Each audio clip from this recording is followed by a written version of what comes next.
ফ্ৰেণ্ডসকল আপোনালোকে চাব পাৰে 22 জুলাইৰ পৰা অনলাইন হ'ব 11 আগষ্ট লাষ্ট ডেট হয় আৰু আপোনালোকৰ 1 ছেপ্টেম্বৰত এডমিট কাৰ্ডে আহিব আনহাতে 8 ছেপ্টেম্বৰত পৰীক্ষা অনুষ্ঠিত হ'ব 23 ছেপ্টেম্বৰত আপোনালোকৰ ৰিজাল্ট আহি যাব অৰ্থাৎ 1.5 মাহৰ ভিতৰত সকলো প্ৰক্ৰিয়া সমাপ্ত হৈ যাব আবেদন পৰীক্ষা আৰু ৰিজাল্ট সকলো প্ৰক্ৰিয়া সমাপ্ত হৈ যাব তো এইটো এটা যথেষ্ট সুখবৰ হয় শিক্ষা বিভাগ বা অসম টেটৰ যদি আপোনালোকে 12 পাস কৰিছে 12ত আপোনালোকৰ 50% আছে আবেদন কৰিব পাৰিব যদি ৰিজাৰ্ভেশন কেটেগৰী হয় 45% আবেদন কৰিব পাৰিব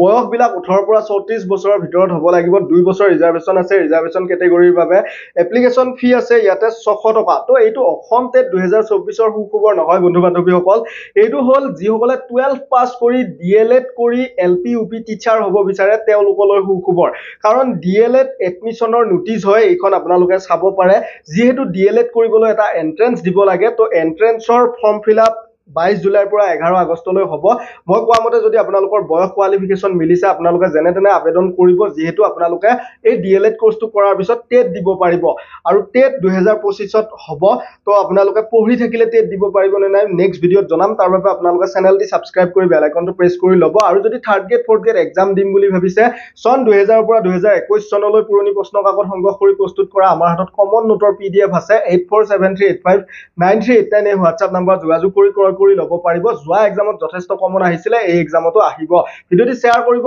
সকলো ডিএলএড পাৰ্টিলৈ যিসকলে ডিএলএড কৰি এলপি ইউপি টিচাৰ হ'ব বিচাৰে তেওঁলোকলৈ ধন্যবাদ জয় অসম জয় হিন্দ